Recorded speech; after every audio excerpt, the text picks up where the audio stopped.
ఇప్పుడే జీ5 app download చేయండి. చూడండి మీ ఫేవరెట్ టీవీ షోస్ ఎప్పుడైనా ఎక్కడైనా. అమ్మా రూపా, నేను కూడా వస్తానంటున్నాను కదా. ఇంత చిన్న విషయానికి మీరెందుకు నాన్న? మా కొలీగ్ని రమ్మన్నాను, తను నేను ఇద్దరం వెళ్తాం. సరేనమ్మా రూపా, కనీసం రోడ్డు మీద వరకు వస్తాను పదా. నానా, నేను మీ కూతుర్ని. నన్ను మీరు పిరికిదానిలా పెంచలేదు. మీరేం భయపడకండి నాన్న. నేను వెళ్ళి త్వరగా ప్రాబ్లం క్లియర్ చేసుకుని వచ్చేస్తాను. సరేనమ్మా, జాగ్రత్త.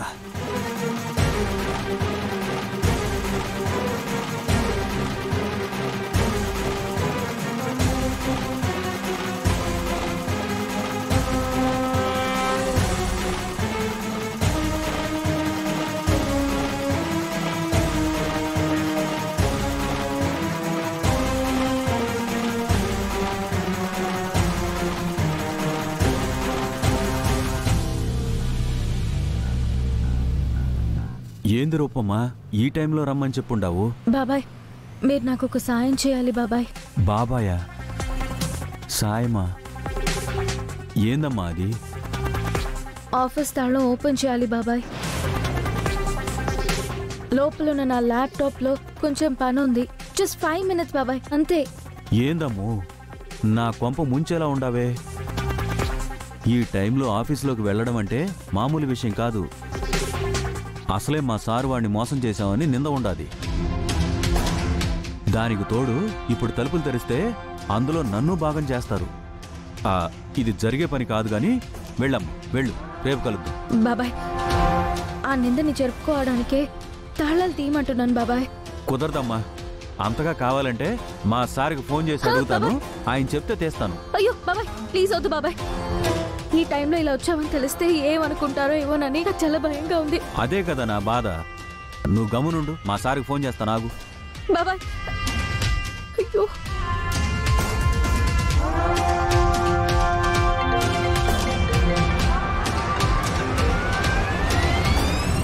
ప్లీజ్ వద్దు బాబాయ్. ఆగమ్మా, ఆగు, ఒకసారి ఫోన్ చేయని.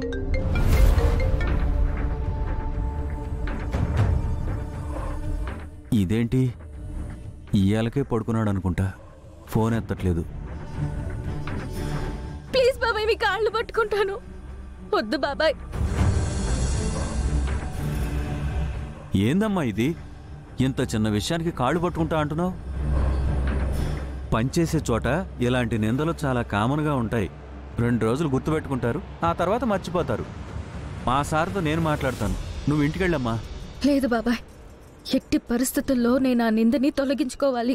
ఎందుకమ్మా ఈ విషయాన్ని అంత సీరియస్గా తీసుకుంటున్నావు? ఎందుకంటే రాజుకి నేనంటే ఒక నమ్మకం. ఈ నింద వల్ల ఆ నమ్మకం పోకూడదు. రాజా? మా సార్ని పేరు పెట్టి పిలుస్తున్నావా? ఆయన మీకు సార్ అవ్వకముందే నాకు తాళి కట్టిన భర్త.